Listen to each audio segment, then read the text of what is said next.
Pronto. Vamos dar início a mais uma aula magna. A aula hoje vai ser sobre a decisão do Supremo Tribunal Federal no caso das Testemunhas de Jeová garante o respeito à autonomia? A gente já começa, né, com essa provocação. Por que que é tão difícil a gente respeitar valores distintos aos nossos, né? Mesmo com respaldo legal. Imagina sem respaldo legal, né? O quanto isso fica complexo. E por isso, o quanto isso é importante, né? Esses espaços para a gente discutir e refletir as questões bioéticas no nosso dia a dia. Então, para quem não me conhece, eu vi que tem vários nomes aqui novos. Eu me chamo Lumaira Marques, eu sou enfermeira, sou mestre e doutora em bioética. Eu sou professora de bioética da UFRJ e também professora do curso de facilitadores éticos, esse que a Ilane comentou agora há pouco, que é um curso que eu coordeno, que é um curso básico de bioética clínica, que eu vou apresentar para vocês no final dessa aula. A do 3 vai ser. E aqui eu tô com a Elaine, que é a nossa professora convidada de hoje. Ela é advogada, filósofa, mestre em Direito e professora de Medicina da Estácio de Sá, aqui do Rio de Janeiro também. Então, muito obrigada, Elaine, pelo convite, por aceitar estar aqui, né, por esse convite, por participar com a gente dessa discussão. Te admiro muito nessa jornada. Já estivemos juntas, né, em outro curso de facilitadores éticos e é sempre muito bom tê-la aqui com a gente. Podemos seguir? Também queria agradecer a inscrição de cada um de vocês. A gente teve uma procura muito grande, fiquei muito feliz, porque eu sempre digo que minha missão aqui é semear a bioética. Então, quando eu vejo muitas pessoas interessadas pelo tema, isso já é um motivo de muita alegria. Então, muito obrigada a cada um de vocês que se inscreveram e que se disponibilizaram para estar aqui hoje, nessa noite, discutindo esse tema tão importante. Na inscrição, eu vi que vocês têm uma diversidade nas áreas de atuação profissional. E isso é muito importante para a bioética, né? Eu vi que aqui não tem só médicos, enfermeiros, fisioterapeutas, fono, psicólogos, nutricionistas e estudantes da área da saúde, mas também temos engenheiro, corretor de seguros, administradores, diversas outras profissões, e a bioética é justamente esse espaço de encontro de saberes, esse espaço de partilha. A bioética ela se constrói da partilha de saberes, né? Então a gente valoriza essa diversidade. Quando a gente fala de bioética, a gente tem que ter esse espaço garantido, né? Com a diversidade, com respeito à diversidade. Isso tem tudo a ver com o tema de hoje, né? Então estou muito feliz com essa diversidade. Eu acho que quando a gente consegue manter esse clima, a gente consegue enriquecer muito mais as nossas discussões. E aqui a gente vai falar especificamente da bioética clínica. Então, para quem não é da área da saúde, só para vocês se situarem, bioética clínica é essa disciplina. Deixa eu mutar aqui. Pronto. É essa disciplina que vai discutir a tomada de decisão frente aos problemas éticos dentro da área da saúde, ok? Então a gente vai decidir sobre os problemas éticos, que são muitos. Esse aqui é só um exemplo, né? Que acontece na nossa prática profissional. Então, a bioética clínica é essa disciplina que vai ensinar a tomar decisões. Se a gente precisa aprender a tomar decisões, a gente precisa praticar. Então, a ideia hoje é trazer um caso para a gente deliberar junto, e aí, em cima desse caso, a gente vai trazendo os aspectos éticos e legais que envolvem essa temática. Então, o nosso cronograma vai ser esse. Eu vou apresentar um caso, depois a Elaine vem com os aspectos legais e a gente finaliza a deliberação desse caso, ok? Aqui a gente vai trabalhar com a deliberação moral com o método Diego Gracia, que é um bioeticista espanhol renomado, e ele tem um método para a gente deliberar. E é esse que a gente vai utilizar. Tudo bem? Seguimos aqui então. A qualquer momento vocês podem tirar dúvidas, perguntar, viu? Esse é um espaço de troca. Bom, então esse é o caso que vamos discutir hoje. Caso do Roberto. Roberto acabou de fazer 18 anos e há 2 meses recebeu o diagnóstico de leucemia mieloide aguda. Iniciado quimioterapia e expressado o desejo de não transfusão sanguínea porque ele é testemunha de Jeová. Seus pais convocaram a equipe para dizer que eles não são testemunha de Jeová e que não concordam com a decisão do filho. A equipe está desconfortável, pois apesar de ser maior de idade, o consideram muito jovem para tamanha decisão. A equipe de saúde conversou a sós com Roberto e este demonstra-se convicto dessa decisão. A equipe da psicologia também está acompanhando o caso e nega alterações na capacidade decisória do paciente. Então, um caso típico de recusa de transfusão sanguínea, né? Que esse é o principal ponto quando a gente atende pacientes testemunha de Jeová. E aí, dentro do método de deliberação moral do Diego Grácia, a gente trabalha com três etapas, vamos assim dizer. Primeiro, a gente vai deliberar sobre os fatos. O que seria deliberar sobre os fatos? Deixa eu passar aqui. Deliberação dos fatos. A gente precisa explorar todos os fatos possíveis daquele caso, daquela situação. Porque quando a gente tem todos os fatos disponíveis, fica mais fácil deliberar sobre os valores. Diego Graça coloca que os fatos são indiscutíveis, né? Então, ele tem leucemia, ele é testemunho de Jeová, isso é indiscutível. O que a gente vai discutir e discordar é no campo dos valores. Então, quando a gente tem uma boa exploração dos fatos, isso facilita a nossa deliberação de valores. E aqui eu coloquei algumas situações a mais para a gente explorar fatos do caso do Roberto. Então, eu coloquei que ele demonstra consciência do diagnóstico e do prognóstico, que ele reconhece os tratamentos alternativos, né, sem sangue, e que ele está ciente dos riscos e dos benefícios dessas terapias. Ele fica chateado ao ver que os pais não entendem a sua decisão. A opinião dos pais não parece interferir na sua decisão. A relação familiar sempre foi boa, então, mesmo após ele escolher ser testemunha de Jeová e os seus pais não, ele tem planos futuros de terminar a faculdade, casar, trabalhar. Aí aqui não saiu o que a gente complementou depois, que é seguindo os preceitos, né, os desejos do Jeová. E a qualidade de vida para ele é seguir os preceitos da sua religião. Então, aqui são alguns fatos. É claro que aqui, nessa aula de 1 hora, não dá para a gente esgotar todos os fatos, mas a ideia é que vocês esgotem quando estiver discutindo e deliberando dentro de um comitê de bioética. A gente precisa esgotar os fatos, então a gente precisa explorar. Como profissionais da saúde, bons que somos, a gente sabe que uma boa história clínica resolve essa exploração dos fatos. Eu só queria deixar uma dica de que algumas questões, às vezes, a gente não dá tanta importância na história clínica e para a bioética é fundamental. A gente precisa explorar preferências, crenças, valores do paciente. A gente precisa explorar se ele tem diretivas antecipadas, se ele já deixou isso expresso e dito. O que ele pensa sobre qualidade de vida, né? O que é qualidade de vida para ele? A gente precisa explorar as condições socioeconômicas, as relações familiares, então tudo isso importa quando a gente estiver diante de um caso para deliberação. Então, sempre que estiver diante do atendimento, primeira consulta, admissão de um paciente no hospital, tentem incluir essas questões, porque elas podem ser de grande valia lá na frente, quando a gente precisar deliberar sobre o caso. Dúvidas até aqui? Então, primeiro passo, deliberação sobre os fatos. E aí a gente vai para o segundo passo no método de deliberação moral, que é deliberar sobre os valores. A gente delibera sobre os valores, a gente identifica todos os problemas éticos possíveis Enfim, nem dou o sangue porque não pode furar. dentro Então, mas daquele aí caso. quem dá, né? O convite. Aqui, pronto. A gente tem que identificar todos os problemas éticos possíveis dentro daquele caso. Então, como que a gente vai identificar? É aquilo que te causou desconforto, aquilo no caso que te deixou, que te causou um estranhamento. Então, lembrem da situação do caso Roberto, o que te causou um desconforto, né? E aí, todo mundo coloca todas as situações possíveis de problemas éticos dentro daquele caso. Se alguém quiser colocar, pode colocar, viu? Ou abre o microfone, ou coloca aqui no chat. É pra gente construir junto. Alguém arrisca um primeiro problema bioético aqui? São vários. E é do jeito que vocês imaginarem aí na mente, né? Olha, acho que tal situação me incomodou. É um problema, pode ser um problema bioético. E a gente coloca aqui. Alguém? Eu acho que se a gente pensar nos fundamentos da bioética, quando a gente fala em princípio de beneficência, eu acho que a gente vai ter o primeiro conflito aí, né? Isso, É, pensando na beneficência, né? o Lula falou que ele é jovem, mas a lei me corrija aí, Elaine, a decisão do Supremo é para adultos, né? Esse é o outro X da questão. E quando for uma criança, como é que vai ser? Exato, ele é maior de idade, então não teria problema aí quanto a isso. Se fosse criança, com certeza entraria como um problema bioético. Bons pontos, são problemas bioéticos nesse caso, sim. Alguém mais arrisca outros problemas bioéticos aqui?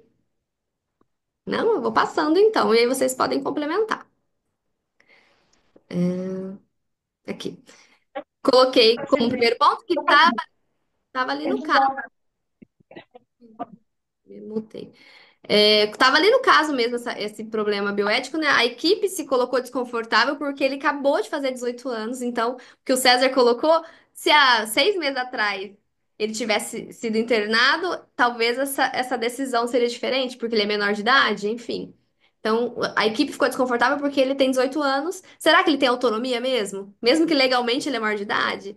Então, esse é um ponto que a equipe demonstrou desconforto. Então, entraria aqui. Outro problema bioético que alguém poderia se incomodar, né? Será que a opinião dos pais pode se sobrepor à decisão de um jovem de 18 anos? Em caso de perda de consciência, os pais têm prioridade em decidir por ele? Porque a gente sabe que se perder a consciência, os pais que são contra essa decisão dele vão decidir pela opinião dos pais. Vão decidir por transfundir, concordam? Tende a ser isso. Então, será que os pais têm essa prioridade por ser pais? E aí, mais um problema. Em caso de perda de consciência, o Roberto pode escolher um outro representante legal alinhado aos seus valores? Ele já pode deixar isso dito? O tempo que ele professa a religião importa nessa tomada de decisão? Então, se ele está dentro, da religião há 6 meses, faz diferença na decisão? E aqui, alinhado a isso, o grau da sua religiosidade.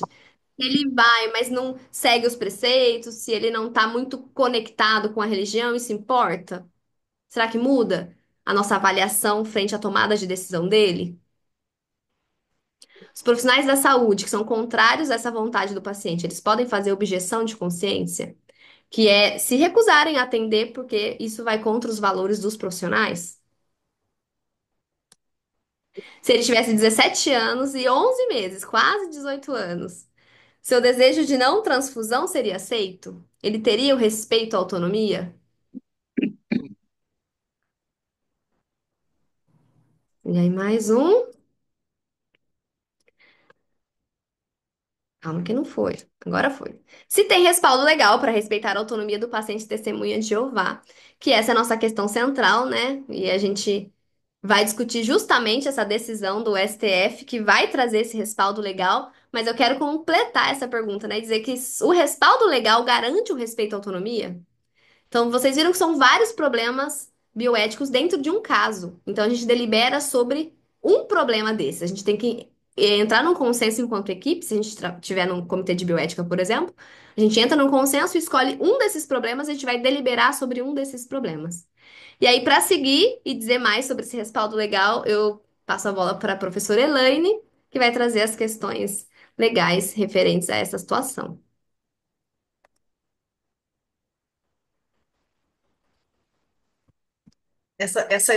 Boa noite a todos mais uma vez. Eu vi que entraram outros participantes. É um prazer tê-los conosco.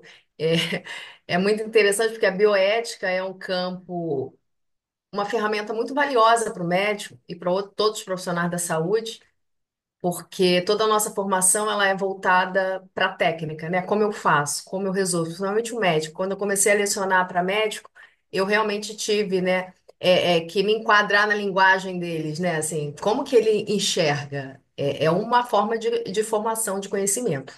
E ele passa a perceber que no mundo da vida real, né, não no sentido de que ele não está ligado na vida real, mas existe toda uma formação de que ele precisa agir, né? Que existe um bem maior ali que precisa ser preservado ou tentar ser preservado, que é a vida.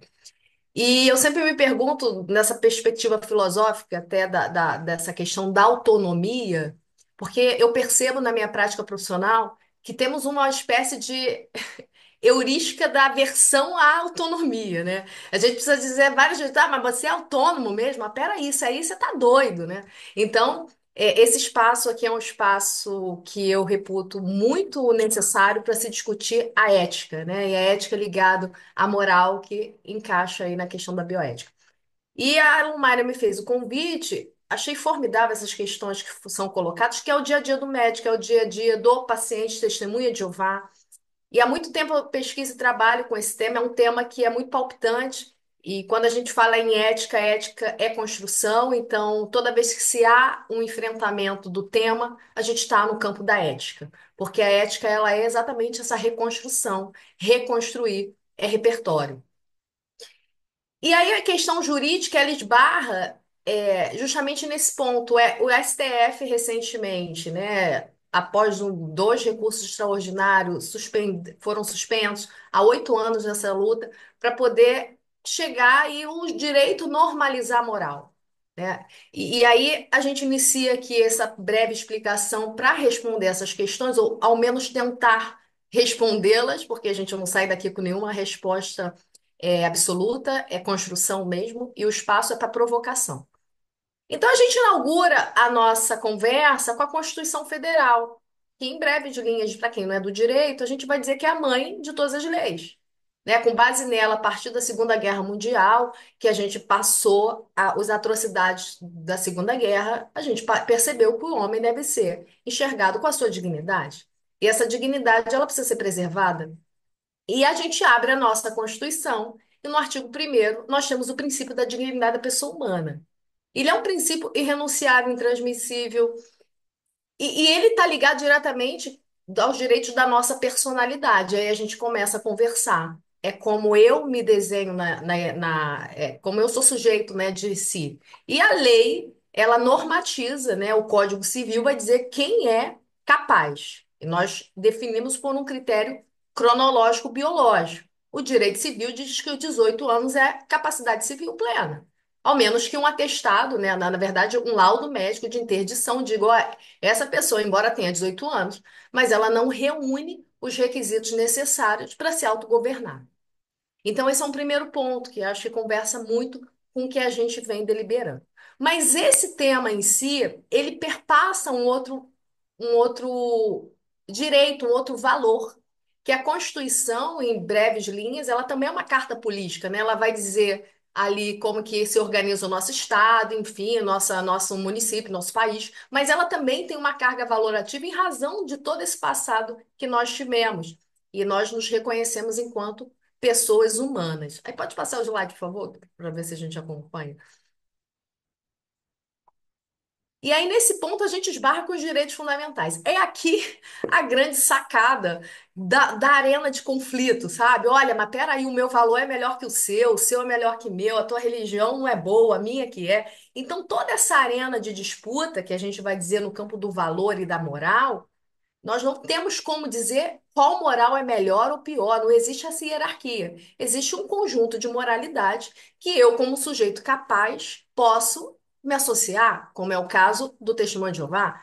Né? A própria a Constituição garante o direito de livre associação. E quando se fala livre associação, preciso saber das regras dessa associação. Então, já adentrando nessa escolha da autonomia. Então, o direito não fala, olha, 18 anos mais ou é jovem demais para decidir. 18 anos pegou a carteira de motorista, já tem o dever geral de cautela da responsabilidade civil. Se dirigir alcoolizado, vai ser responsabilizado, não vai ser o teu pai, vai ser você. Mas quando a gente esbarra em juízos de valor, cada um vai ter o seu. Para mim, uma moralidade com relação a 18 anos, nossa, é muito jovem. Isso é muito interessante no impacto médico também, né? E não, mas a pessoa é muito jovem, vamos tentar de tudo. Põe no ECMO. Mas por quê? Ah, porque é delegado de polícia, porque tem uma vida inteira pela frente, acabou de passar no concurso. Então, tem toda essa estrutura que a gente vê de valores morais que perpassam a nossa ideia de moralidade.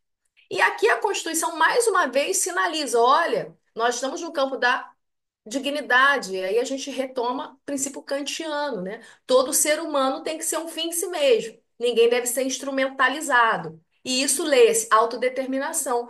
Isso também se estende quando a gente vai verificar essas pluralidade de moralidades, nós vamos ver até no paciente idoso. É muito comum o médico falar: nossa, eu vou me reportar o filho porque o paciente, eu não sei, né? Vai que a idade está pesando. Se não tem um laudo interditando esse idoso, ele tem que ser ouvido. A vontade dele, não sou eu que digo, tá no artigo 17 do Estatuto do Idoso. Então, eu coloco a norma, existem normas que já são positivadas e ainda assim encontram resistência, e quando a gente vai olhar o campo da moral. E a Constituição, no artigo 5º, ela vai dizer que todos os princípios são prima facie. A vida, a liberdade, a igualdade, a segurança, a propriedade, eles são todo em pé de igualdade. Ele só vai ser aplicado de acordo com o caso concreto. Então, jamais eu vou poder dizer que a vida é mais importante do que a liberdade. Depende do que a gente está discutindo e quais são os valores colocados em mesa. E em que medida esse valor vai se sobrepor ao outro. Quando a gente está no princípio, o direito brasileiro adota a técnica da ponderação. A gente precisa ponderar. E aí a gente não está falando que vamos aniquilar direitos fundamentais, mas nós temos que preponderar o que se adequa melhor proporcionalmente ao caso concreto. Então, essa foi a discussão levada ao Supremo Tribunal.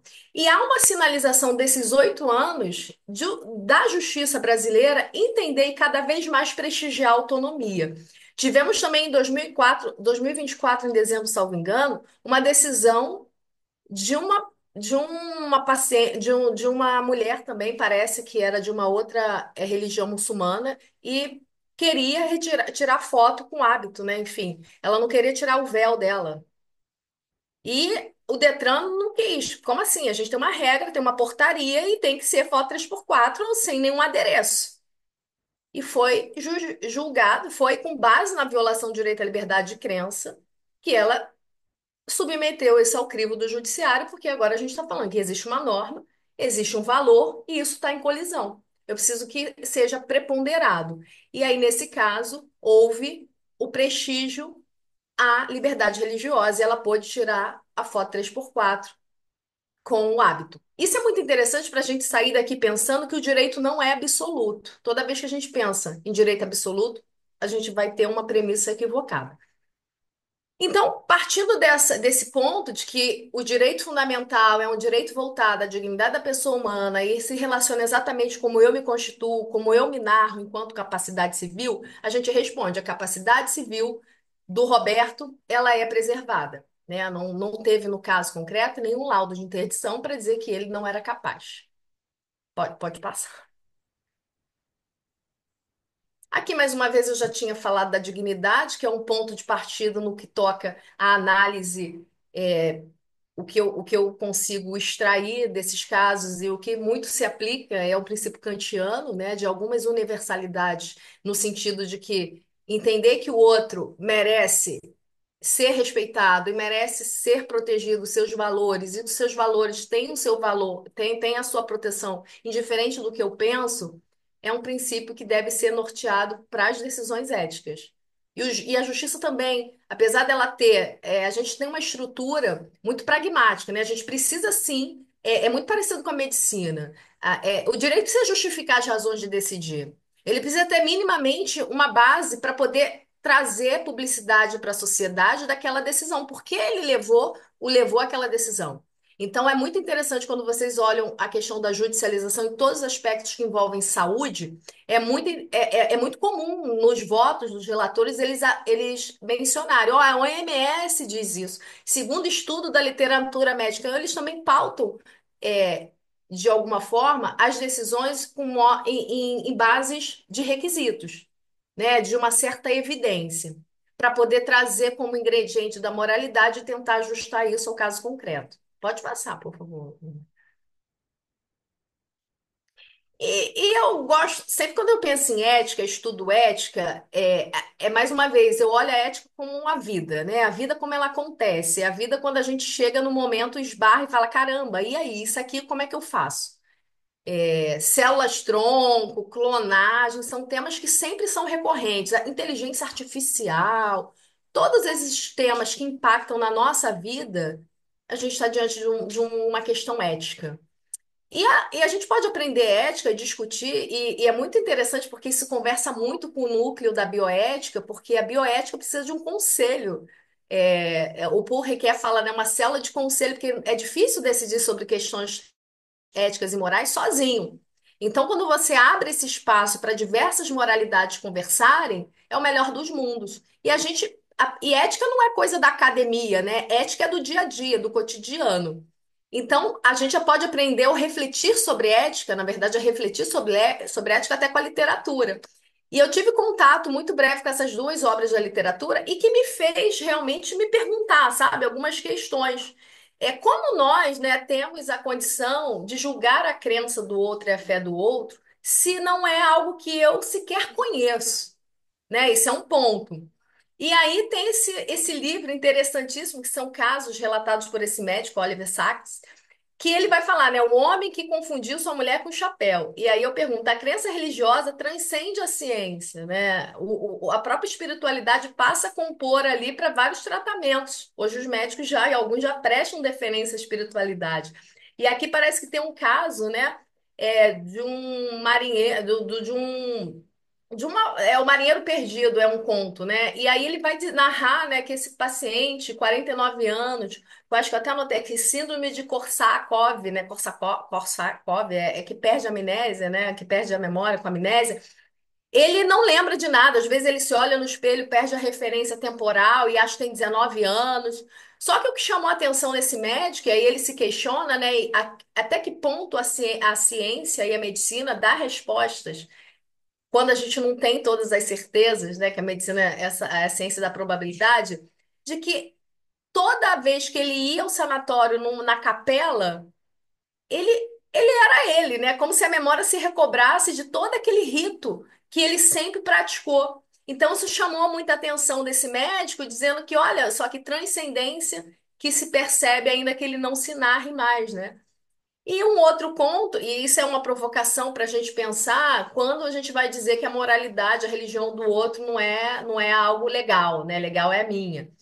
E uma outra questão aqui que eu trouxe também para a gente pensar, e aí é muito en passant, assim, não sei se vocês conseguirão, vão querer, né, enxergar, porque é aberto à ética, à interpretação, da Alice Munro, né? Que ela também tem um conto, O Urso que Atravessou a Montanha, se não me engano, e que ela vai falar a narrativa do mal de Alzheimer. E aqui eu esbarro numa questão jurídica, né? Porque a gente precisa compor essas moralidades. E até que ponto o testemunho de Jeová praticante vai, embora ele não queira, mas a gente, diante de uma lei, né? Quando a lei diz que a gente pode tentar recorrer na justiça, enfim, e julgar incondicionalidade, mas a ideia é que se tem uma lei, a lei tem que ser cumprida. E aí, em que medida, né, também haverá esse espaço de diálogo quando estivermos diante de pessoas incapazes de decidir, uma vez que os direitos da personalidade são personalíssimos? Então, se eu não tenho uma diretiva antecipada de vontade, e é nesse sentido que o STF trouxe uma diretriz, se eu não tenho uma diretiva antecipada de vontade, se eu não consigo ouvir, né, o médico, a verbalização daquele termo de consentimento livre e esclarecido, após o médico ter o dever de informar os riscos da recusa, e o consentimento ele é dinâmico, né? Pode ser que ele entre no centro cirúrgico com uma posição religiosa e depois ele mude. E isso está muito ligado a essa liberdade que ele tem de se autodeterminar. Mas a pergunta que se faz é o seguinte: quando você não tem memória, você é sujeito de si, né? E aí você pode terceirizar a tua vontade. Aí o direito vai dizer, calma lá, nós temos algumas limitações para isso. O doutor César já adiantou, criança, ainda temos um formato, né? Que não é possível, abaixo de 18 anos, o médico tem que transfundir. Há uma discussão. Agora sim, gente, tem que transfundir. Quem vai fazer essa análise do caso concreto é o médico com a urgência do caso, porque hoje, cada vez mais, a própria OMS diz que existem tratamentos alternativos do sangue, né? E aí cabe ao médico abrir-se, né, para o novo e tentar se conectar com esse novo conhecimento.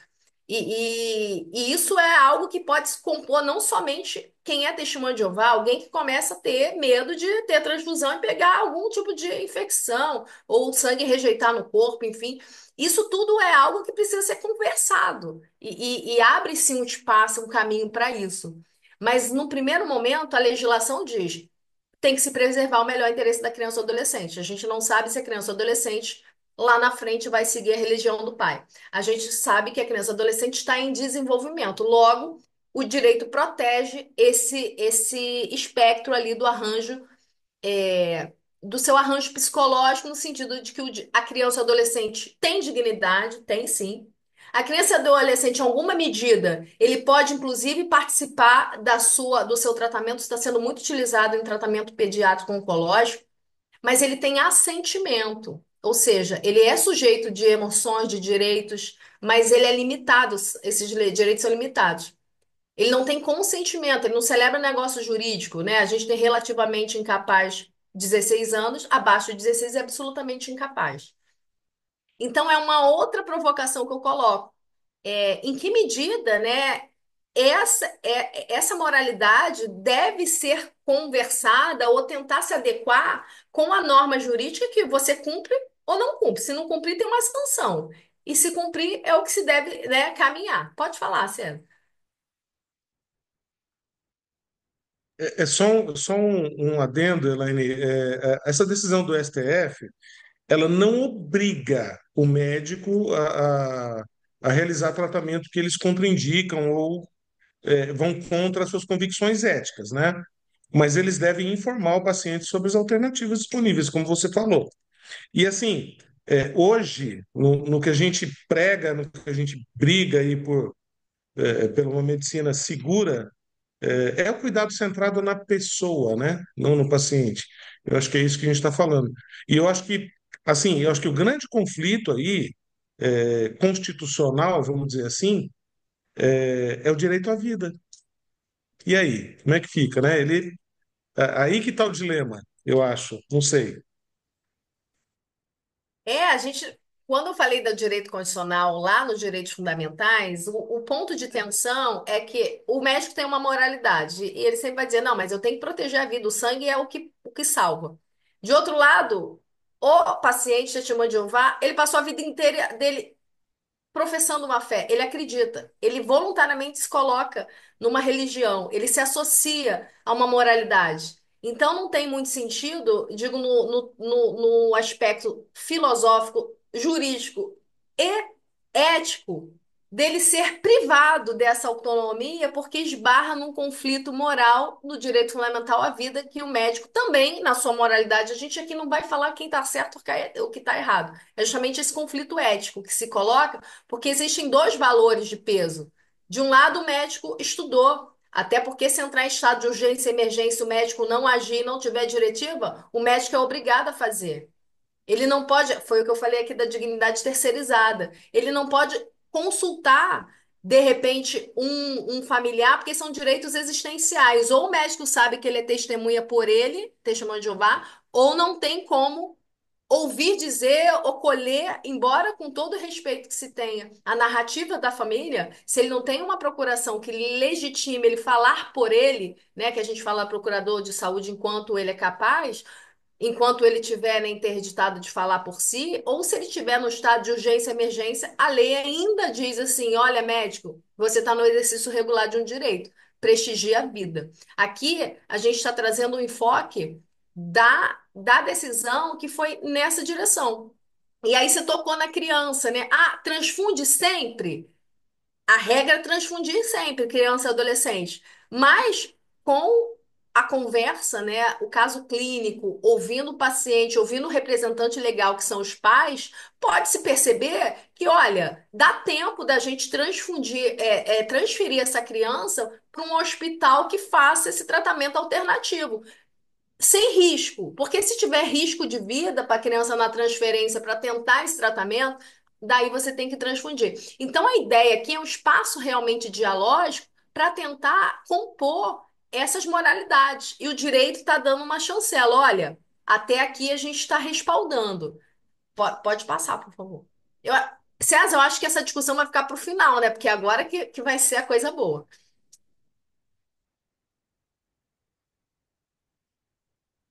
A Flávia colocou aqui, depois a gente vai conversar sobre isso. É, e mais uma vez, retomando, para a gente encaminhar para o final, né? Sistema moral versus sistema deontológico. O paciente testemunho de Jeová, e mais uma vez, eu participo todo assunto do testemunho de Jeová me interessa, né? Porque eu gosto de entender o objeto da crítica. E daí, uma vez eu assisti esse palestrante, o Daniel Lopes, e da Coli, e aí ele traz como fundamento religioso, né, abstenha-se de sangue. E o outro que não sabe, né, como funciona esse sistema de crença e moralidade, vai dizer, nossa, mas isso aí tem que ser reeleito, tem que ser reinterpretado. foi em 1970, sei lá, 1900, e agora já é uma outra interpretação. Isso não cabe nas discussões morais. Cada um tem a sua moralidade. É assim, a gente tem que tentar convencer o outro que é melhor, sabe? A ideia quer dizer, olha, o que que a gente consegue compor dentro da moralidade médica? Porque o médico vai dizer, olha, a regra de ouro da bioética e da medicina é primo non nocere, né? Primeiro, não causar dano. E o médico tem um dever, né? Fazer o bem é uma circunstância. Olha, eu tentar fazer uma cirurgia, tentar, né, fazer algum tratamento paliativo, tentar, enfim, é uma circunstância, porque o médico não tem obrigação de resultado. Agora, não fazer o mal é um dever. E daí a gente esbarra nos conflitos morais que a Lumária, com muita propriedade, nos ensina. Peraí, mas com que base a gente vai fazer bem para esse paciente? E aí eu me socorro à filosofia, né, Aristóteles, o que que é o bem? Qual é o bem da vida, né? Para cada um vai ser desenhado de uma forma. Viver bem para uns é luxúria, viver bem para outros é para fazer trabalho voluntário, né? Meditar, enfim. Então é sobre isso que a gente vai discutir, não é tentar mudar a moralidade do outro. E aí, de um lado, a gente tem um médico com um dever de um sistema deontológico, ele tem um dever de preservar a vida. Tanto é que a eutanásia é proibida no Brasil. A gente tem todo um sistema de regras e moralidades éticas, moralidade e ética que diz que o médico tem que fazer. E, de outro lado, vem o paciente com toda uma história de vida, com toda uma organização de autodeterminação e para no CTI e é exposto a decisões. E ele vai dizer, doutor, esperei a minha vida inteira. Eu falo assim de forma até didática, né? Não de uma forma desrespeitosa, mas eu brinco com os alunos assim, né? Gente, você encontrou um paciente que esperou a vida inteira para encontrar Jeová, e aí você chega lá. E por a sua moralidade, você, o paciente maior, capaz, livre, lúcido, orientado, você vai negar esse direito a ele? Ah, mas eu não faço eutanásia. Ah, mas transfundir é o melhor caminho. Ah, mas esse cara é louco. Então, assim, de um lado, a gente tem a vida e o médico vai preservar essa moralidade e esse dever. Ele não tem que fazer mal a ninguém. Mas quando a gente socorre aos direitos existenciais, a gente vai ter que colocar isso no sistema de diálogo. Pode passar para a gente finalizar aí? Eu já estou passando o meu tempo, né, Lumária? Me corta. E para fechar, né? Depois a gente Tá vê as tranquilo. decisões. É, eu gosto dessa definição de ética do Paul Ricoeur, que ele vai dizer que a gente tem um ponto de partida, que é a liberdade. E a ética tem a ambição de reconstruir todos esses intermediários. Então, tudo que está em o ponto de partida da liberdade e o ponto de chegada, que é a lei, essa meiuca aí é o motivo da gente estar aqui hoje. São questões éticas, né? São questões da vida. Que o direito, por mais que tente normatizar uma questão ética, ele não vai agradar todo mundo. Pode passar. Como é que tá meu tempo, Lumaira? Porque tem muito assunto, né? A participação deles é fundamental. Fala aí. Eu dou uma corrida. São 8h10. A gente tem 20 Então vamos minutinhos. finalizar. Vamos fechar já. Aí aqui mais uma vez, a moral a gente fala que é uma norma herdada, né? Então assim, cada moralidade vai ter sua regra de conduta mais rígida, menos rígida. É muito comum os médicos falarem: "Olha, mas se eu transfundir fulano, parece que ele vai ser expulso". Ele não é expulso da comunidade, ele é desassociado porque ele rompe com os preceitos morais que até então era comungado naquela prática moral. Depois a gente tem a ética, que são normas a inventar, são normas a construir, repertório, e o direito que acaba normatizando a ética, a moral, né? As moralidades. E o Alexa de McIntyre vai dizer que a tarefa da ética é organizar a vida em comum dessas diferentes morais. É a tarefa da ética. Pode. E agora a gente está na decisão, Lumária. A gente pode deixar aqui a decisão, eles leem, e aí a gente vê o ponto que chama atenção para discutir, porque senão a gente não vai ter, né? Aqui a Lumária já falou, né, do consentimento, que na decisão tem quase que um passo a passo para poder assegurar o médico dele também, que o médico também fica num conflito moral muito grande, né? É angustiante um médico decidir. Porque o médico não decide para ele, decide para o outro. E aí é muito mais, né, complicado. Eu sempre falo, né, que é muito difícil mesmo para o médico, é uma carga moral muito grande. Pode passar, Lumar. Aqui, E ó. são Ó. são as decisões, né, se desdobraram nessa diretriz. Todos os tribunais do país têm que seguir, tá? A gente fala que é uma repercussão geral. Então, essas teses de repercussão geral, elas têm uma hierarquia. Então, todo juiz tem que observar nos tribunais inferiores. Agora, passo a palavra para você, que aí qualquer ponto aqui a gente volta. Lumária, muito obrigada pela atenção de todos. Imagina. Todo mundo tem conhecimento, dessa decisão do STF? Quem não tem, tudo bem, Eu gente. tenho até uma perguntinha para a Elaine. Pode fazer. Elaine, antes dessa decisão do STF, na dúvida, a gente transfundia e deixava para brigar judicialmente depois ou não, né? Visando o princípio da beneficência, da gente trazer o melhor tratamento para o doente. E agora, muda alguma coisa nisso? Tá no mudo. Muda tudo, né? Agora você vai incorrer num crime do artigo 143, parágrafo terceiro, constrangimento ilegal. Teve um caso desse, né, de uma paciente testemunha de... Isso é muito comum. Paciente testemunha de Jeová, maior capaz, disse que não queria ser transfundida. E a equipe esperou a causa evoluir e quando ela ou sedou, parece que sedou ela, deu uma sedativa, sedou e depois fez a transfusão. Ela ingressou na justiça, demonstrou ali que ela tinha se recusado, tinha se identificado, e na hora antes de evoluir, ela estava bem, ela disse que não queria, e ela foi transfundida.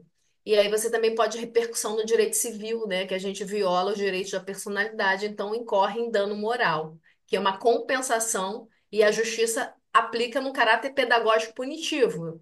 Então, hoje, a gente já tem uma diretriz, e caso o paciente não seja lúcido, capaz e orientado, ele mesmo pode entrar com uma demanda contra o paciente. Não mudou no que toca o paciente incapaz e o paciente que não tem diretiva e está incapaz. O paciente não tem diretiva.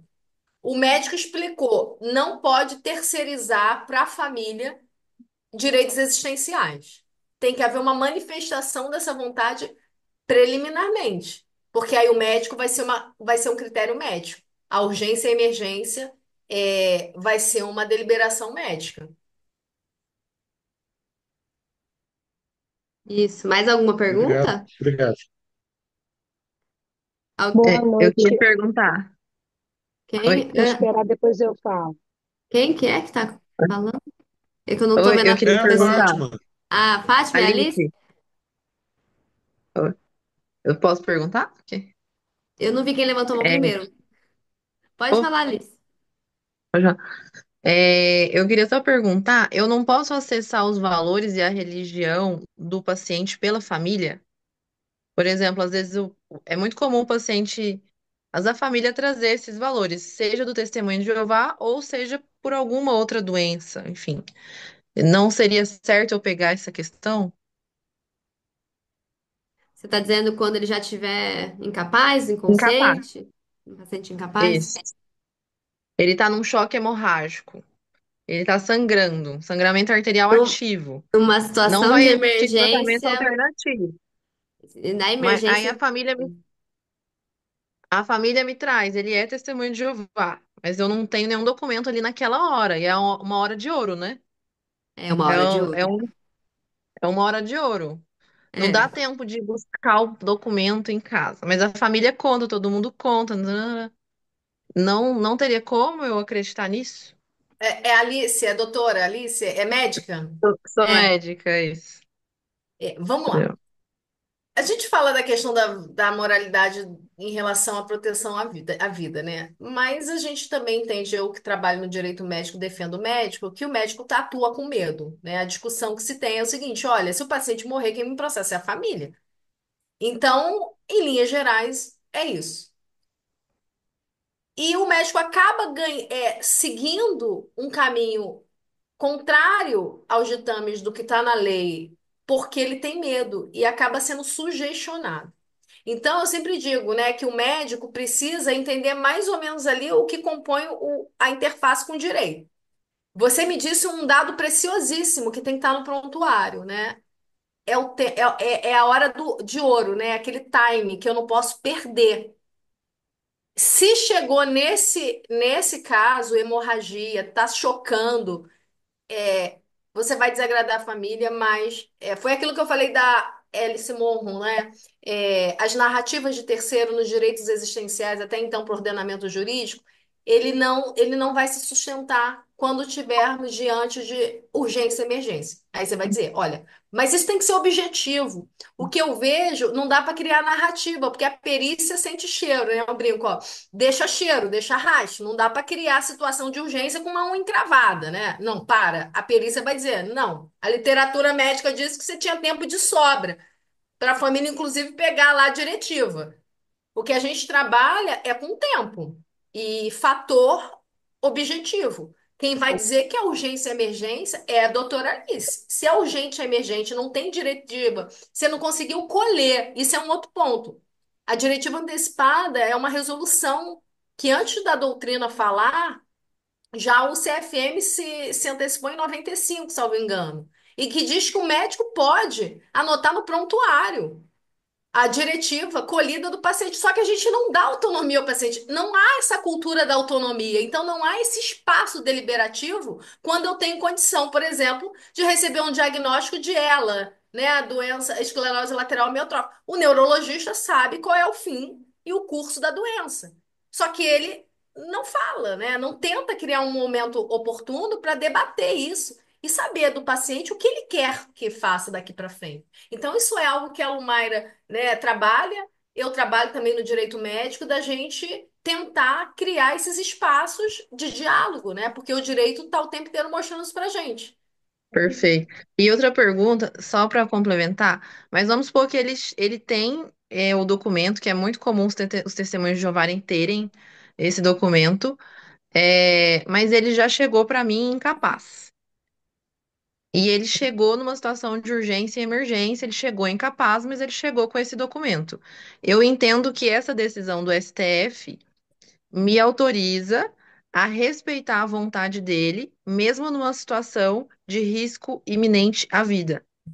É correto isso? Sim, manifestação de vontade é igual o paciente, né? Sou alérgico, ou não posso tomar não sei o quê. Ali já é uma manifestação, uma informação, né, do que você, como você se determina. Então, eu entendo, né, e com essa decisão corrobora de que há uma manifestação de vontade ali, prévia. Claro. É. Mesmo se esse paciente de 18 anos não tivesse leucemia. Se Exato. ele não tiver, mesmo se ele tivesse, perfeito. Queria completar isso. Geralmente, testemunhos de Jeová, eles têm a diretiva antecipada. E se a gente pensar na nossa prática profissional, o que a gente mais deseja é pacientes com diretivas antecipadas. Então, não sei por que Sim. ainda temos esse preconceito e esse medo. A gente deseja que as pessoas se expressem quando estão nas suas capacidades mentais. E eles são organizados para isso. Eles sabem disso, porque eles sabem que se chegar sem diretiva, vai ser desrespeitado quanto às suas crenças. Eles sabem. Então, que Geralmente bom eles que têm. eles têm. A gente tem que valorizar, porque a gente queria que todos os outros pacientes tivessem. Então, se não fosse um testemunho de Jeová, fosse qualquer outro paciente com diretivas antecipadas chegando numa emergência, a gente também ia respeitar. Não é para reanimar, a gente ia respeitar. Entendem? Mas a diretiva, acho que a minha dúvida da diretiva, mas aí a última dúvida e passa a palavra para o colega, é se ela é válida somente no momento do paciente com uma doença terminal. Porque todo lugar que eu leio a diretiva está escrito para pacientes em fase avançada de doença terminal. É permitido ao médico limitar ou suspender medidas, fase terminal, para a fase final. Na Política Nacional de Cuidados Paliativos, diretivas para a fase final. Mas isso para o testemunho de Jeová eu entendo que vale independentemente. E para os outros pacientes também, eu posso respeitar a vontade deles? Sempre, mesmo que eles não sejam candidatos a cuidado paliativo, que não tenham doença terminal. Esse sempre me preocupa, porque às vezes a gente vai pedir, por exemplo, numa diretiva antecipada, eu posso dizer que eu quero eutanásia. Isso é ilegal no Brasil, então a gente não vai respeitar. Então depende do Sim, com teor certeza. do conteúdo ali daquela diretiva. Mas está de acordo com os parâmetros legais, a gente avalia a situação específica e sim, a gente tende a respeitar. A ideia é essa, é respeitar. É, Tá tem bom. mais gente levantando a mão. A Fátima, acho que levantou primeiro, depois é o Eduardo, é isso? O que que acontece? É mais ou menos isso que a doutora estava falando. Eu ia até falar sobre isso, né? Às vezes, por mais que tenha documento, vocês sabem, né? Tem informação em qualidade, e agora eu estou na seara aí da parte de perícia judicial, estou iniciando esse. É uma coisa assim que, por mais que tenha documentos, né? Você se pauta em vários documentos, tem os regimentos internos, né? É difícil, porque eu penso que são valores, sabe? E aí, às vezes, os nossos valores, a gente fica muito assim, alô, não é o meu valor que está naquele momento, é o valor do paciente. Mas aí a gente coloca, tá bom, se fosse uma pessoa de 80 anos, está tudo bem, mas um menino de 18, então, assim, não é fácil, mas aí eu penso que, por mais que você tenha documentos que o paciente que chegou, que não chegou em risco de iminente, né, de morte, né, é, se é um paciente que vem sendo cuidado, você falou de leucemia, que vem sendo cuidado por uma equipe, eu penso que cada vez mais essa equipe médica que vem tratando dele tem que estar orientando, explicando para ele cada vez mais o quão aquilo é prejudicial à decisão dele, independente da religião. É isso que você quer? É tipo assim, esclarecimento, porque às vezes as pessoas não têm esse esclarecimento. O paciente, que eu quero dizer, entende? Ele não tem. E aí, assim, existem outras opções, né? Como tem várias outras opções para você melhorar a sua condição de vida, para você viver e tal. Não, não tem. Então a gente tem que ter essa clareza. E aí, enquanto na minha história aqui de qualidade, quando a gente pauta muito políticas internas, política de direitos e deveres do paciente, você, no momento da admissão, você dá tanto papel e que eu penso que esse tipo de informação tem que estar em letras garrafais, entende? Para que você coloque, não é você tirar, eu estou tirando a responsabilidade de mim e estou dando para a família ou para o paciente. Não, não. Eu estou com você. Vamos junto construir isso. Eu, dentro da parte médica, né, conversar com o paciente. Eu sinto falta disso, sabe? Dessa clareza. Uhum. Muito bem Eu vou colocado, dar um Fátima. piteco. Vou dar Oi, um piteco, Mara. Aproveitar o Fátima, saudade de você, depois, viu? depois Eduardo e a Silvia. Oi, doutor. Sim, sim. Rapidinho, tem a Amanda também, a Tem, é que eu não Flávia, tô e vendo todo mundo, gente. tem umas Tem um monte de perguntinhas gente. no chat, depois, se puder, Ah, tá eu vou bom, vou tentar olhar. responder. Tá. Mas só é rapidinho a importância do registro em prontuário. É isso, é o que garante a segurança de todos, né? Exato. Era isso. Eduardo, tá aí ainda que eu não consigo ver as pessoas, gente. Assim, então, estamos aqui. Pode É falar. um privilégio, né, estar aqui, mas eu achei bem interessante, bem impactante esse assunto, né? E, Quer ligar a câmera, o Eduardo? opa, Não quer ligar a câmera pra opa, gente ver o rostinho? isso, ok, estamos aqui. Posicionar aqui. Eu achei interessante. Só um aspecto, né? Quando as testemunhas de Jeová elas recusam, né, o sangue, né? Parece que tem um assunto religioso, né, por detrás, né? Que é o foco aqui do assunto aqui. E segundo o STF, então virou de maneira geral, né? Então não só testemunha de Jeová, mas esse assunto é para qualquer brasileiro, né? Qualquer pessoa que esteja aqui no país, se ele optar por uma alternativa de tratamento, né? Quer pelo INSS, quer pelo particular, qualquer um, ele ele tem essa opção. E a Testemunha de Jeová, no que diz respeito ao sangue, eu estava fazendo uma pesquisa aqui, acho que não existe nenhum estudo ainda randomizado com relação a ensaios clínicos, né? Randomizado com relação ao sangue. Aí eu tenho alguns doutores aqui que pode até posicionar a respeito. Então não tem assim que realmente o sangue seria, né? Uma opção assim, salvou vida. Eu usou o sangue, salvou vida. Então a Testemunha de Jeová vai muito por isso. E eu acabei de terminar aqui um curso pelo IF, lá em Maceió. Então eles estão tendo lá um curso bem interessante que eu terminei faz uma semana com relação a algumas alternativas. Opa, fugiu aqui, peraí. Vamos lá. Algumas alternativas que possam ser usadas com relação a isso. embora o assunto aqui seja com relação a mais jurídico, né? A posição chegou alguém lá que não está portando lá o seu DPA, né? O, diretivas, né?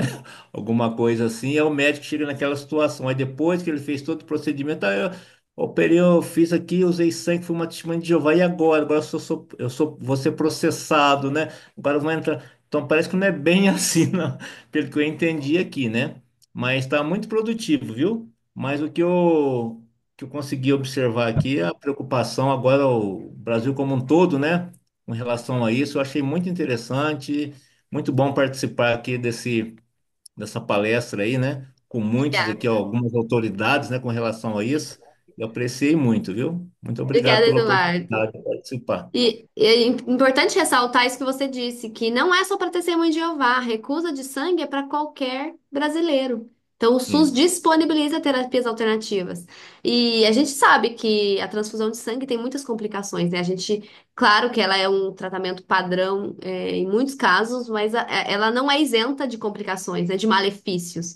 Então, sim, tem muitas complicações, e quando os testemunhos de Jeová trazem muitas pesquisas para terapias alternativas, é justamente balanceando isso. Olha, temos terapias alternativas que também têm benefícios, e a gente precisa ponderar isso, né? Não é porque é um tratamento padrão que ele tem que ser usado ad eterno. A gente pode questionar, sim, esses tratamentos e substituí-los a longo prazo. Acho que o avanço tecnológico científico está aí para isso, para beneficiar todos os seres humanos, né? Não só populações específicas. Então, tem muitos estudos no site do pessoal do Testemunho de Jeová, estudos científicos, comprovando vários benefícios. Então, quem não tem acesso, quem nunca pesquisou sobre isso, tem vários tratamentos alternativos com grande taxa de sucesso, com E menor risco de infecção, com menor tempo de internação. o que eu achei interessante foi que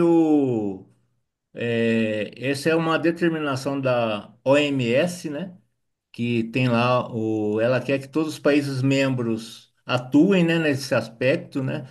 E, inclusive agora tem um site agora do governo, né, do Gov, falando sobre o PBM. Então eu tenho aqui um site do governo Hum, federal apoiando essa decisão do STF. Então não é assim, questão, já envolve, não envolve mais Testemunho de Jeová, vamos esquecer, exato, né? Isso exato. é algo para o Brasil inteiro, para todos.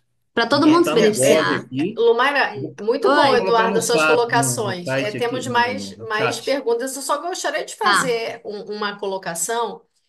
Que pelo menos a nossa posição não é dizer qual diretriz né, tomar partidos aqui. A Sim. ideia é apresentar o estado da arte e cada um, né, entender como vai fazer uso dentro das suas prerrogativas, né? Porque em alguma medida, e daí a competência médica, né? O que eu falo também da autonomia médica. E a Lumária falou inicialmente da objeção de consciência. Exato. O médico tem autonomia profissional para entender que em determinadas situações o sangue é o único que, até o momento, né, que vai poder acessar, né, aquele prognóstico, né, que ele traçou. E é por isso que esse diálogo tem que ser aberto, né? Mas, Eduardo, muito boas tuas colocações, tá? E ficou muito cultural essa situação, né? Ficou muito cultural, né? Então, isso é Obrigada. que o Tá sangue salva a bom, vida, sim, em algumas situações, mas começou lá, vamos é. dizer assim, lá em Roma, né? Que É, começou lá com Eduardo, vamos os passar um pouquinho a palavra para os gladiadores. colegas, senão é o tema que Desculpa, acaba o tempo seu e não tempo. acaba o tema, né? Muito obrigada, O querido. mineirinho aqui é terrível. Obrigado pelo Silvia? privilégio. Nada. Silvia? Oi, oi. Oi, pode Na falar. verdade, assim, mas é um depoimento, né? Sou médica, sou intensivista, e a minha mãe é testemunha de Jeová. E eu não sou testemunha de Jeová, nem a minha família. Ela se tornou depois, né? De Jeová, ela era católica, todos nós somos católicos. E só para passar a vivência, assim, porque o que eu escuto que a gente estuda para curar, né? Então a gente sempre acha que vai fazer o bem para o paciente, transfundindo sangue, porque a gente quer curar, Mas eu tenho um exemplo dentro da minha casa, né? Minha mãe, ela vive a religião de uma maneira muito intensa. Então, transfundir o sangue no testemunho de Jeová é algo extremamente sério para eles. Vai contra tudo que eles acreditam e eles não poderiam mais viver a religião deles, né? Então, a gente acha que fazer o sangue estaria fazendo bem para eles, mas, na verdade, ela sempre diz que ela prefere morrer do que fazer, porque ela não vai mais poder viver o que ela acredita, né? É a crença dela, é o valor dela, a verdade dela. Então, ela tem que viver com a consciência de que ela fez uma transfusão, algo que vai impedi-la de poder viver a religião dela, né? De encontrar Jeová, como ela fala, né? É algo muito grave para eles. Então, É muito a bom gente esse acha teu que vai depoimento, doutora, porque de sim, fato ela está trazendo, né, uma vivência. Muito bom. Eu acho que tem o Eduardo é, também com a mão levantada, né? Conta Tinha do mais, tempo, mas muito bom, Silvio. tinha mais alguém mesmo para falar. Depois a gente segue, Eduardo, aqui. Aí a gente segue para o fechamento, aqui, para deliberar sobre o caso do Roberto, que a gente não terminou. Pode falar, Eduardo. Eduardo tá aí ainda ou não? Não? Ô, Ah, Tá, tá. Silmar, eu tá já tinha mudo. concluído, viu? Você me desculpe, tá? Só coloquei uma coisa no grupo lá, desculpe. Ah, tá bom, tá bom. Eu acho que o Eduardo tá aí, Luiz Eduardo, é você? É isso. É, muito bacana, parabéns pela aula aí, eu vou ser o mais rápido possível. Eu já tive o desafio de apresentar aqui no Fórum da Barra, onde tinha advogados que são testemunhas de Jeová e pedindo para fazer aula sobre as terapias alternativas. Então, você vê como eles trabalham com isso e eles têm um comitê de bioética dentro do Fórum aqui da Barra, onde se discute isso com uma certa frequência, porque tem tanto os advogados quanto profissionais de saúde, etc., que participam disso, e aí a conversa é bem interessante, bem enriquecedora, né? Quanto eles estão preparados. A única ponderação que eu faria é que as tomadas de decisão, que é o que está sendo discutido aqui, elas envolvem outras situações. Você pode indicar uma cirurgia, o paciente não querer ser operado. Você pode indicar uma manutenção da internação, o doente sai à alta revelia. Então, essas tomadas de decisões vão ser sempre fundo para inúmeras discussões que estão começando com um tema tão polêmico e difícil, mas faz parte da revisão do processo médico, porque senão a gente não faz o registro, não faz as tomadas de decisões que vão ter que envolver exatamente o paciente e a sua vontade. Obrigada, Luiz Eduardo. Acho que a bioética é justamente esse convite, né, para a gente conhecer esse outro mundo, né? Então, uma ótima ideia a gente abrir esse espaço para que eles apresentem as terapias alternativas, porque de fato eles são experts nesse assunto, né? Eles têm uma equipe muito bem organizada e formada para pesquisar e disseminar isso, né, nos hospitais, nível mundial. Então, que legal abrir esse espaço. Acho que a ideia é essa, a gente fomentar esses diálogos. A Ilane falou disso, né? Que a gente precisa dialogar com o outro que é diferente da gente, que tem uma outra moralidade e que a gente julga sem conhecer. A gente fala que tem o sangue e vai morrer, mas a gente nem sabe se as outras terapias têm uma taxa de sucesso tão boa quanto, sabe? A gente tá julgando o desconhecido. E a bioética é justamente esse convite para a gente abrir a nossa mente, né? E olhar outras perspectivas. Sair um pouco desse espaço de que nós somos os detentores do conhecimento, que nós temos uma moral única. Não, a gente vive com várias moralidades, né? Então a gente precisa, como a Ilane colocou no conceito que eu gostei muito, né? A gente precisa aprender a viver em harmonia com essas moralidades. Eu acho que essa é a beleza, essa é a complexidade e essa é a beleza da gente conseguir viver numa sociedade, né? E o Luiz, ele colocou um ponto, né, que eu sempre brinco. Quando vem uma posição assim, eu não sei se vem para tumultuar mais ou para trazer mais consenso, né? Mas eu sempre vejo que a gente abre outras discussões e nenhuma decisão médica é uma decisão fácil, né? São temas muito complexos, então é isso aí, é tentar se expor, né, e baixar a guarda para tentar minimamente se colocar disposto a uma discussão, né? É isso. Você. Teve até o caso que no ano passado, né, de um processo no hospital por conta de não disponibilizar o cell saver, que eles tinham, E aí o paciente queria usar e não queriam cumprir, não queriam pagar. E o paciente era testemunha para fazer uma cirurgia. E aí foi para a justiça, obviamente, foi liberado, tem que usar, tem que poder, tem que acontecer, porque senão você não dá o valor às essas opiniões. E, bom, aí teriam, acho que vai se estender até meia-noite. É isso. Eu vou seguindo aqui e aí a gente pode continuar com dúvidas aqui no Deixa eu chat. Lumará, Pode falar, César. colocar uma coisa para o Luiz. Ô, Luiz, tá a Natália aqui com a gente também, acompanhando, que trabalhou comigo. Eu trabalhei no Maranhão, e o nosso hospital lá no Maranhão era referência para cirurgia cardíaca de testemunho de Jeová. Rapaz, quando eu assumi a diretoria lá, me deu um desespero. Eu falei, e agora? Vai morrer gente aqui, né? Mas não teve problema. É uma coisa inacreditável. A gente tem que realmente, em algum momento, deixar os preconceitos e começar a ver as coisas de outra forma. O Cell Saver é uma coisa interessante de usar. Ai, Obrigado, Mayra. obrigado pelo depoimento. É isso, a gente precisa romper esses preconceitos, né? A gente tem muito a aprender com eles, então a gente precisa aproximar eles dessa nossa conversa, né? Chamá-los para a gente continuar cuidando, porque é isso, o cuidado é sentado na pessoa, né? A gente não quer mais essa perspectiva biomédica, né? De que a gente toma as decisões pelos outros. Isso é muito pesado, né? Eu acho que é isso. Vou seguindo, então lembra do caso do Roberto, a gente precisa deliberar sobre os valores, é só para finalizar o caso, para não deixar ele solto. Então, depois que a gente expõe todos os fatos, a gente expõe todos os problemas éticos presentes num caso, a gente precisa escolher qual o problema que a gente vai deliberar. Aqui eu escolhi que é esse jovem, ele tem 18 anos, será que ele tem tanta autonomia assim, porque acabou de fazer 18 anos? Porque isso era um desconforto da equipe. Então, escolhi este problema, mas poderia ter escolhido qualquer outro se a gente estivesse no comitê de bioética deliberando juntos. E aí, quais são os valores que estão em conflito nessa situação? O respeito à autonomia, que ficou bem claro, né?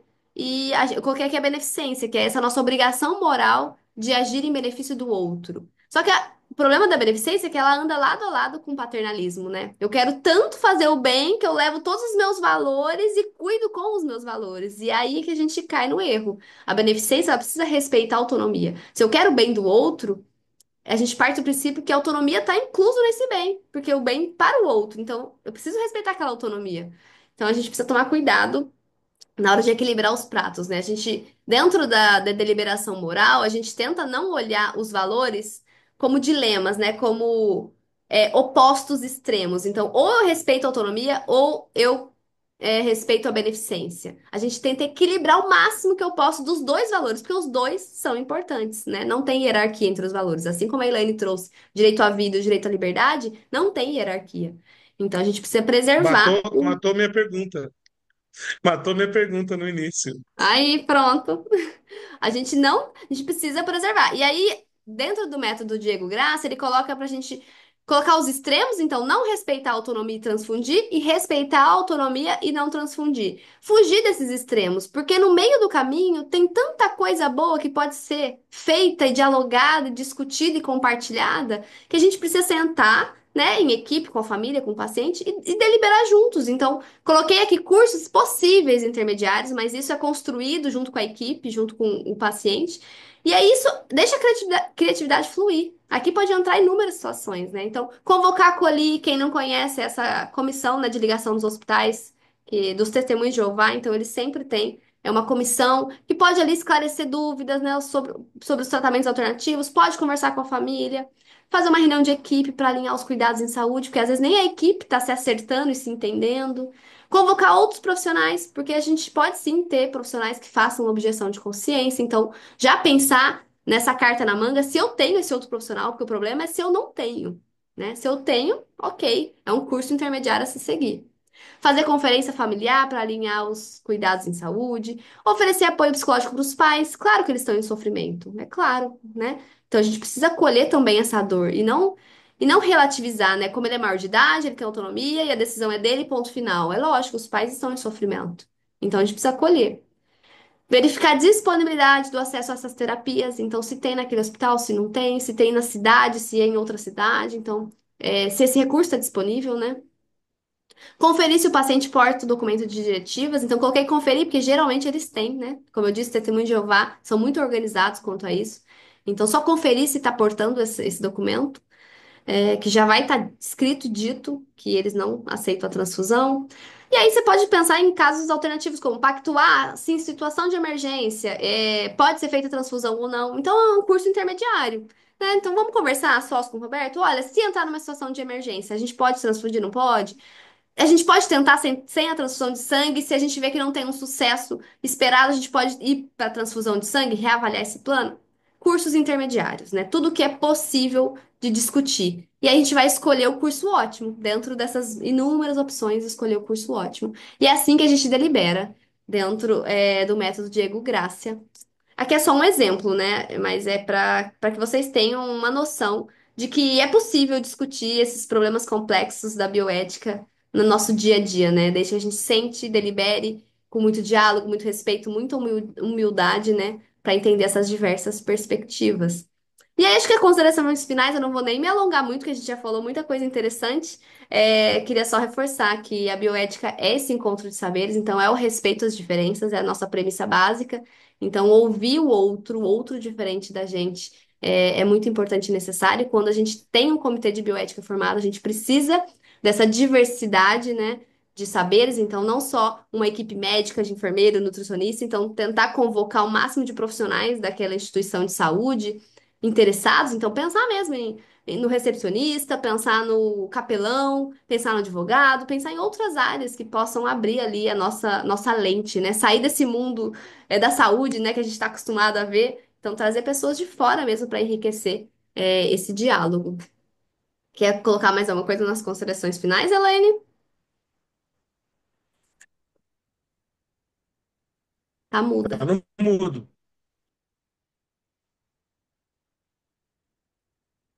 Tá no mudo ainda. Tá muda, Elaine. Ah, tá. Aí. As discussões não terminam, né? Assim, a gente traz algumas ponderações, trouxe algumas provocações. Eu vou deixar aqui o meu e-mail, caso queiram essa decisão resumida dos dois recursos extraordinários, que tá bem didática, e aí vocês podem pedir. E a Lumária também, né? Tem um chamadinho aí para vocês.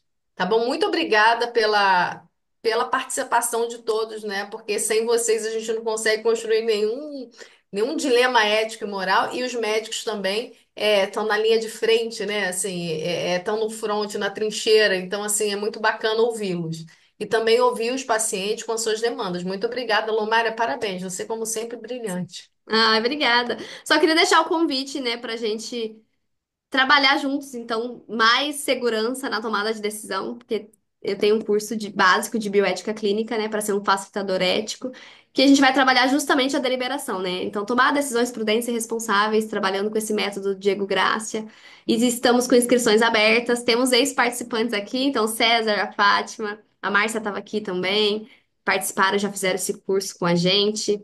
Ele começa em abril, então, 1º de abril, são 4 encontros, né? Então, 8 horas total. A gente tem 8 casos discutidos ao longo das aulas, né? Como vocês viram, a gente sempre faz a aula com casos clínicos, porque eu acho que fica muito mais significativo para o nosso aprendizado. A gente vai falar de conceitos gerais da ética, da bioética, a gente vai falar do principialismo, que é a principal corrente da bioética.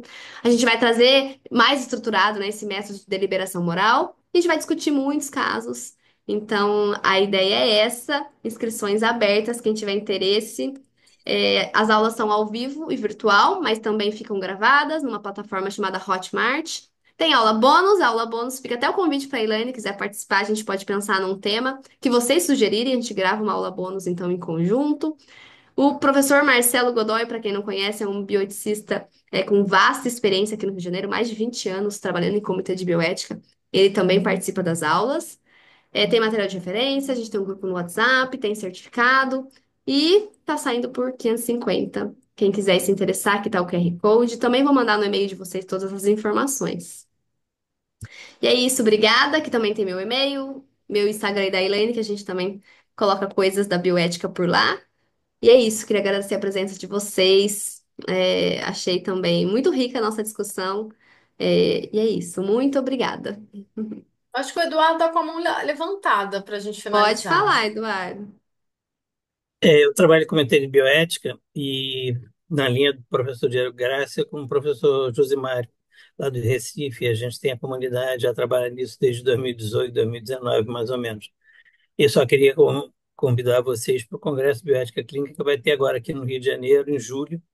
Quem quiser participar, vão ser uns temas bem interessantes, bem ricos.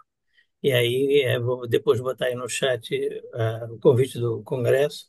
E aí, quem quiser pode participar, pode se inscrever.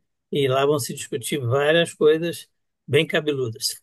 É isso, Tá bom. ótima, É a ótima mesma chamada. corrente de vocês, é o Diego Graça. Eu tive quase o prazer de estar com ele na Espanha, junto com o Josimário, mas infelizmente É, um desencontro que não foi possível, porque ele estava, obviamente, para falar com ele, é uma agenda muito cheia, ele foi até é. premiado recentemente. Então é isso, eu só vou mandar depois aí, se vocês permitirem, no chat aí o congresso que vai acontecer agora em julho no Rio de Janeiro. Manda sim. Ô, Obrigada. Mayra, eu Oi, posso só falar rapidinho sobre o curso para quem está aqui. claro. Na verdade, falar um pouquinho o seguinte: eu sou enfermeira e fiz parte de algumas comissões. E eu posso dizer que depois do curso eu me senti com propriedade de montar um regimento interno, de discutir com as pessoas, de esclarecer. Então, assim, eu falo com propriedade que, para mim, foi uma luz no final do túnel. Só queria agradecer e colocar esse meu depoimento aqui. Ah, obrigada, Fátima, pelo carinho. Muito obrigada. Fico feliz. Espero mais gente. Espero vocês. A gente começa aqui em abril. Dá tempo ainda, a gente se organizar. Mais Doutor alguém? César está no Maranhão ainda? Está no Maranhão, doutor César? Doutor César, o Pazanello está no Maranhão? Agora, gosto de viajar. Tá, Eu gosto de desafios. da onde? Não vi. Eu estou no Pará. Ah, no Estou no Pará, estou Pará. em Belém. Estou Opa. em Belém. Ah, do E aqui lado a aí. gente já está